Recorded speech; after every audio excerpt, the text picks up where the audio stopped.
Pemirsa, sebelum kita lanjutkan dialog, kita simak bersama grafik berikut ini terlebih dahulu.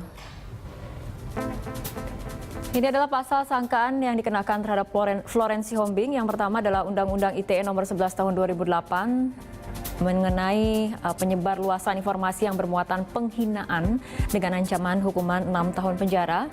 Dan yang kedua KUHP pasal 310 dan atau pasal 311 tentang penghinaan dan pencemaran nama baik dengan ancaman 1 tahun 4 bulan dan paling lama 4 tahun. Kita akan kembali berbincang dengan Bapak Wibowo Malik, kuasa hukum dari Florence Sihombing di ujung telepon. Pak Wibowo. Ya. Itu adalah memang benar pasal-pasal yang disangkakan kepada Florence, yaitu ada Undang-Undang ITE dan juga KUHP, seperti itu? Betul. Oke, dari kuasa hukum sendiri bagaimana kemudian upaya yang dilakukan saat ini? Apakah kemudian mediasi dengan para pelapor dari berbagai unsur di Yogyakarta ini masih terus dilakukan? Kemarin kami sudah bertemu dengan pihak-pihak pelapor. Kami sudah mencoba mediasi, namun sepertinya pihak-pihak pelapor tetap mesti mengatakan memaafkan, tetapi tidak berkenan untuk mencabut laporan dan berita acara pemeriksaan yang sudah disampaikan kepada pihak penyidik.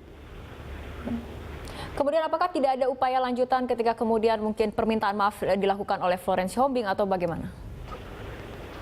Kami akan melakukan permintaan maaf lebih lanjut, tetapi saat ini kami sedang mengusahakan supaya besok pagi jam 8, tanggal 1 September, klien kami dapat menghadiri sidang etik. Oke. Kondisi dari Florence sendiri saat ini seperti apa, Pak Wibowo? Hari ini saya belum ketemu sama sekali. Kami tidak dapat menemui klien kami karena bukan jadwal besuk dan penyidiknya tidak ada di tempat, jadi kami sama sekali tidak ada akses untuk ketemu. Respon dari keluarga sendiri, apakah kemudian seperti apa, Pak Wibowo? Saya susah untuk menjelaskannya tepatnya seperti apa. Yang jelas mereka panik, ya jelas. Karena terutama mereka tidak dapat menemui putri mereka. Wajar sekali hal demikian. Oke, baik, kita akan kembali berbincang dengan Pak Nukman dan juga Pak Ismail. Pak Ismail, tadi dikatakan kita sudah berbicara mengenai bagaimana sanksi sosial sebetulnya sudah cukup, tapi kemudian memang ini penahanan harus dilakukan oleh polisi. Ini kira-kira langsung saja tanggapannya bagaimana, ataupun upaya yang sebetulnya harus dilakukan untuk menegakkan hukum tapi juga memberikan sanksi jera tanpa yang sikapnya berlebihan seperti itu? Ada satu lagi pasal dalam Undang-Undang ITE, pasal 3 ayat 6, bahwa penyidik dalam melakukan penahanan itu wajib meminta penetapan pengadilan melalui penuntut umum dalam waktu 1 kali 24 jam. Mungkin Pak Wibowo perlu melihat pasal ini, kenapa tidak diberlakukan seperti itu. Tapi mungkin karena tadi ancaman hukumannya adalah 5 tahun, maka itu yang digunakan.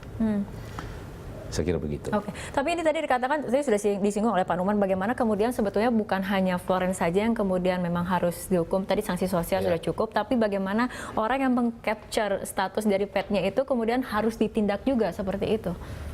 Itu sebenarnya Undang-Undang ITE bisa mengcover itu, bahwa orang yang menyebarluaskan kebencian, ya, apalagi meng-capture dari seakan itu punyanya Florence, itu kan sesuatu pemalsuan juga, itu bisa dituntut juga.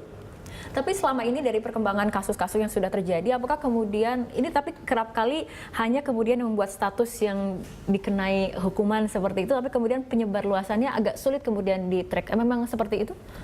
Tidak ada yang sulit kalau mau di-track. Itu saya berklaim bisa. Bisa. Kalau itu mau diselidiki bisa. Oke, Pak Numan mungkin tanggapannya? Iya itu tadi, tetap saja status flow itu bukan penyebar luasan kebencian. Dia adalah status dia marah. Dia marah. Bukan menyebar kebencian loh. Yang menyebar kebencian adalah yang mengcapture, kemudian menyebarluaskan dengan mengatakan bahwa flow itu gini-gitu. Mereka menyebarluaskan kebencian, bukan flow. Flow marah, iya. Oke. Apakah dia kemudian menyebarkan? Enggak, dia marah di tempat dia tertutup kok. Menurut dia adalah akun yang pribadi? Bukan menurut dia, menurut saya juga begitu. Oke. Yang menyebarkan siapa? Orang lain, bukan dia. Ini sebetulnya bisa oleh polisi dilacak siapa kemudian yang gampang polisi kalau mau melacak. Polisi itu gampang banget kalau melacak. Punya divisi cybercrime, buat apa?